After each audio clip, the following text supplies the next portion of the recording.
আচ্ছা আপু, আপনাকে একটা প্রশ্ন করব, আপনি প্রস্তুত আছেন? জি। আপনার কাছে প্রশ্ন হলো, একটা মেয়ে মানুষের শরীর ঢাকতে কয় গজ কাপড় লাগে? কেন আপনি জানেন না? 2 গজ। 2 গজ? হ্যাঁ। 2 গজ কাপড় একটা শরীর ঢাকে? হ্যাঁ, ঢাকে। 2 গজ, আমি তো জানি একটা জামা বানাইতে 2 গজ লাগে। আমি জানি আমার 2 গজ লাগে, আর কার কয় গজ লাগে সেটা জানি না। ও, সেটা জানেন না? না। তাহলে আপনি এই যে আপনার সম্ভ্রম মানুষকে দেখিয়ে বেড়াচ্ছেন, এটা আপনি একটা ওড়না কিনতে পারেন না? আমার ওড়না কিনতে ভালো লাগে না, আমার এইভাবে ভালো লাগে, আমি এইভাবেই চলি। আপনার কোনো সমস্যা?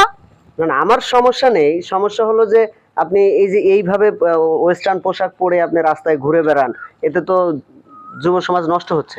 আপনারা অন্য কিছু বলার থাকলে অন্য কিছু বলেন, এগুলা নিয়ে কথা বলেন কেন? ঢাকা শহরে আর সব মেয়েরা নাই?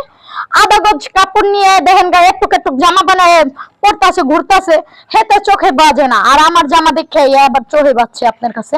মানে ঢাকা শহরে আধা গজ কাপড় দিয়ে কাপড় বানায়, হ্যাঁ। এটা আমার চোখে কখনো পড়ে নাই। আপনার চোখে কতবার পড়ছে? আমার চোখে অনেকবার, 1000 বার। 1000 বার পড়ছে? জি। ও, তাহলে আপনিও সেরকম চলতে চান? হ্যাঁ।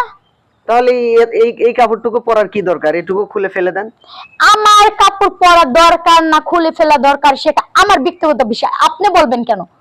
আপনার জীবনে বিয়ে বসার আশা নেই? না, আমার বিয়ে করার শখ নেই।